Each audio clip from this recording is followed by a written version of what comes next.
and it will seat the pads. So this is a kind of a substitute way of bedding in the brakes, kind of? Exactly. Oh, wow. I need this machine, the Disco-matic. That is cool. All right, guys, we are here today at the Pros Closet headquarters. They have an event today, kind of like a Sedona style festival type thing. So we're gonna check this out. I brought the Roscoe 9 because they have professional bike cleaning services here from Pelly. And I wanted to check it out and see if they could get my Roscoe looking new again. I gotta air my tires up a little bit first though, because as you guys know, I've been riding the Remedy a lot. Haven't ridden the Roscoe in a while. Tires got kind of low, so we gotta pump them up real quick. All right, we got the Trek Roscoe 9 here. Got the new backpack for the camera gear so I can make great content for you guys. And we got the Smith sunglasses. Gotta always match the Roscoe, guys. All right, we made it to the Pelly booth. I want to get my Roscoe clean, but where is everybody? Nobody to be found, so gotta see where they are. We need this Roscoe clean for our next ride, baby.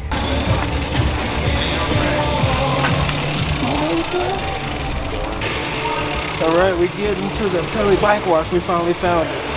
So let's see if they can get this thing looking brand new.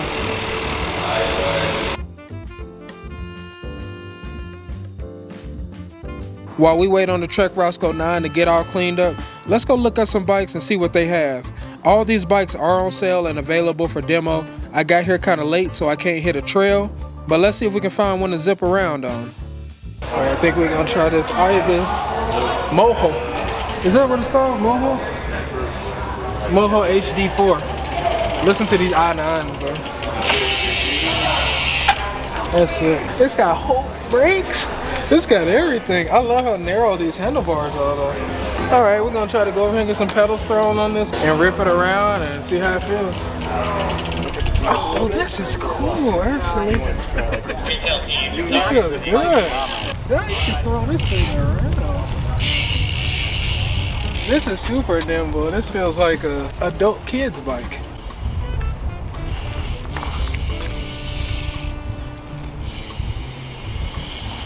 We don't really have any trails we can go to. I mean, we do, but they're kind of far away, but just filling this bike out. I actually like the shorter handlebars, but when I turn, my knees kind of like hit, so it might not be big enough. Oh, look at that track stand. Yeah, this is cool though. But the real question is, can it wheelie? We about to find out.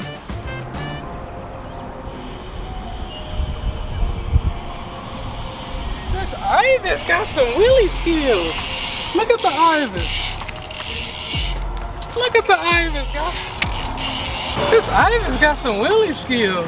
It doesn't feel like the type of bike I would ride, but it's pretty sick though. Not bad. Got the I9 hubs. I know y'all hear that engagement. But I want to go take you guys on the tour. They're gonna show us the whole museum and how bikes are brought in and everything. So I want to show you guys that whole process, and I think it's gonna be a cool adventure. Let's do it. And it will seat the pads. So this is a kind of a substitute way of bedding in the brakes, kind of? Exactly. Oh, wow. I need this machine, the Disco-matic. That is cool. This is a GT titanium mountain bike that Julie Furtado rode in the 1992 downhill race, won the race and won a few championships with this bike. So this is pretty cool, seeing that they used to ride these bikes downhill and be able to go fast and compete with these things. She was primarily a cross-country racer, but for her first downhill mountain bike race, she won with this bike. This next bike was ridden by Missy Giove, and if you haven't seen this story, you need to go check it out. It's pretty crazy. I'll try to leave a link in the description so you can go check it out. Now this bike is pretty cool. This was created by Joe Breeze, and Joe Breeze is credited for designing and building the first modern mountain bikes, along with Gary Fisher, Charlie Kelly, and Tom Ritchie, but mostly Joe Breeze was accredited for building this bike. All of these bikes so far and the ones you're about to see are all sent in hoping that they can be displayed in the Pros Closet Museum, which is pretty cool because they have overstocked the bikes sent in hoping that they can be put on the wall and displayed.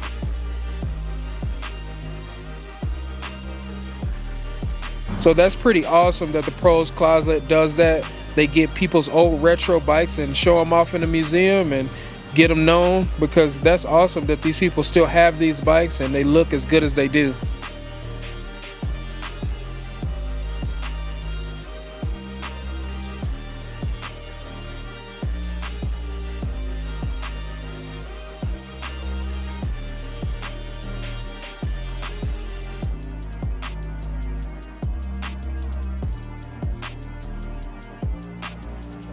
We can't figure out what the heck he was thinking when he came up with this thing, because who, I mean, not even who, how could this be ridden off-road?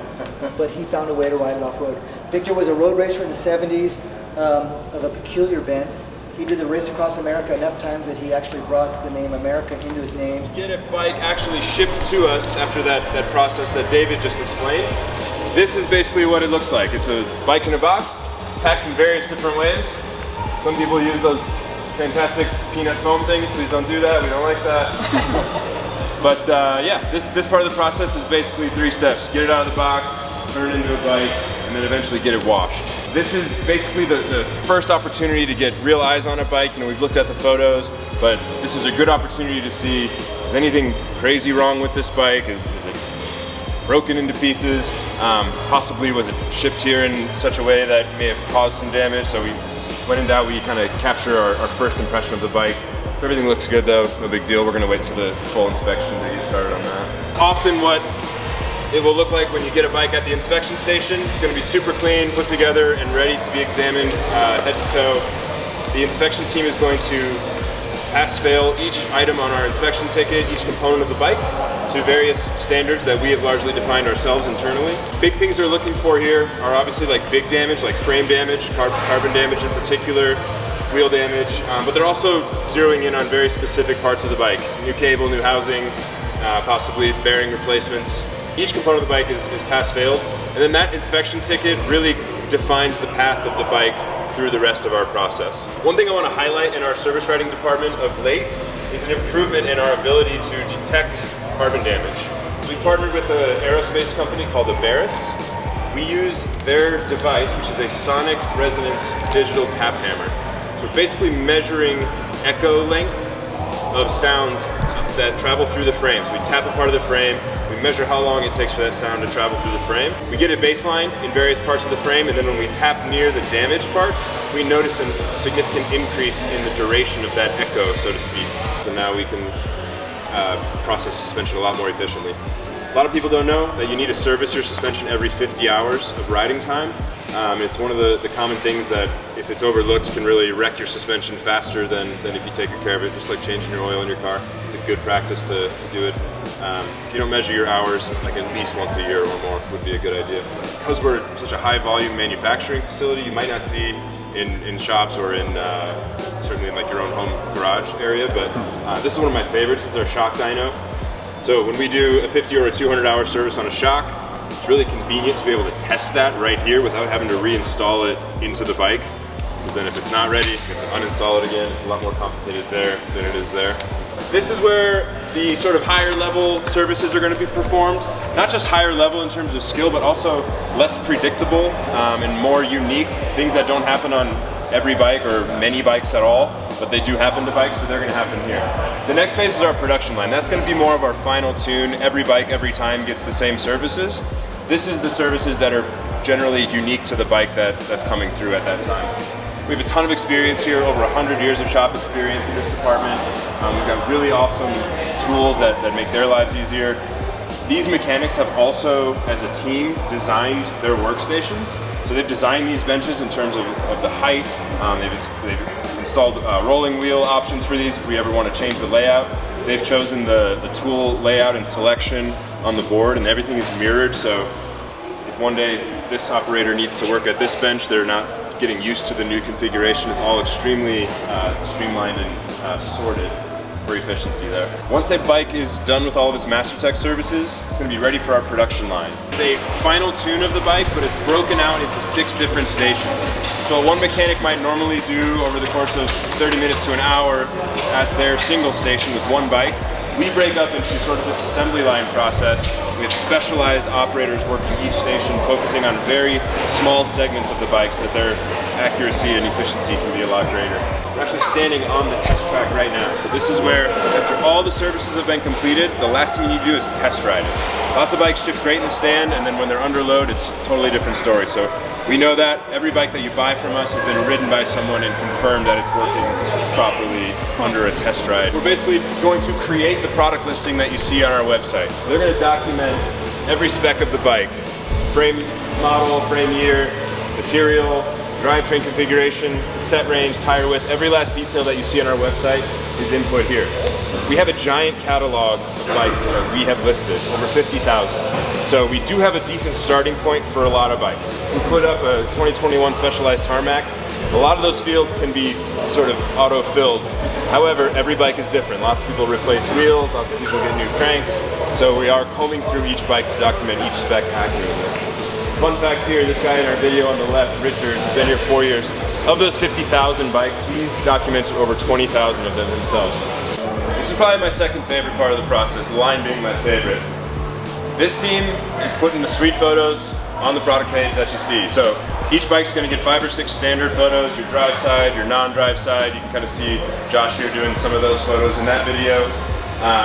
But we're also going to get close-up, high-resolution photos of any blemishes that your bike might have. So the used bikes, if it's got a scratch or a paint chip, we're gonna make sure you know about that. The catalog team is gonna call that out in the listing. We're also gonna make sure we get a clear photo of what we mean by small scratch on the head tube. You can actually see that in each product photo, in each product's blemish photos. One of the most common questions we get from customers is, why don't we use real photos of the bikes? Why do we use stock photos pulled from other websites? And we, of course, love telling them we don't use stock photos. These are the real photos. They're just that awesome.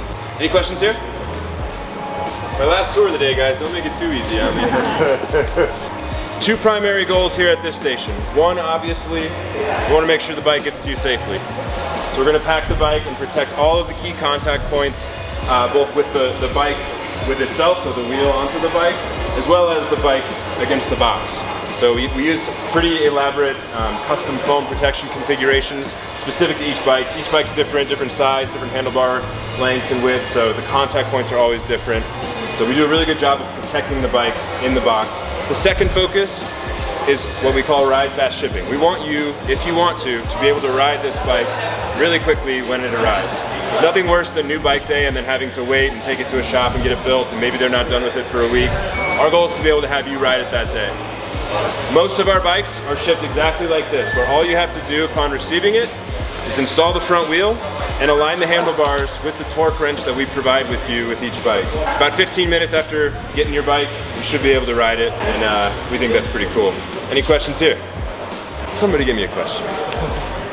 Frames and wheels go through that same process. We're going to inspect them, wash them, we're going to service them and replace what needs to be replaced. We're going to take photos and create product listings just like we do with bikes. So if you're more of the frame up build enthusiast, or if you want to upgrade your wheels, we totally have that for you as well. On to fulfillment.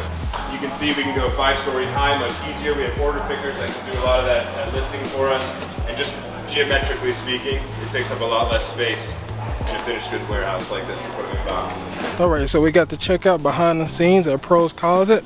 I hope you guys enjoyed it. I didn't really get to film as much as I wanted to, but I hope you guys got the gist of everything that was going on. Now we're gonna go pick up the Roscoe 9. It got washed up, so let's go see what it looks like. Got the group photo in the back. I don't know if you can see him.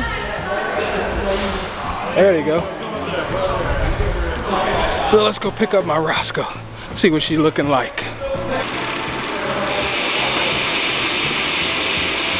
Man, she is looking good. It's already a good looking bike. Now it's just looking better. Yeah, I appreciate it. There you go, man. Thank you, man. I appreciate it. Absolutely. Cheers. So we got the Roscoe 9 all cleaned up. All right, guys, look at this awesome Roscoe 9. Got her looking brand new. Shout out to the Pros Closet. Shout out to Pelly Bike Cleaner, because that's what they use to clean a bike. So awesome combination. But this was their first year doing this little vendor type deal where you can demo a bunch of different bikes. It was super cool.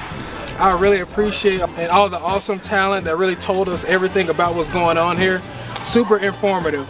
I hope you guys enjoyed the video as well, but now I'm super excited to ride this because they hooked it up, got it looking good. And if you guys are ever interested in any used bikes or any used parts, they have a ton of them. So make sure you go check out Pro's Closet.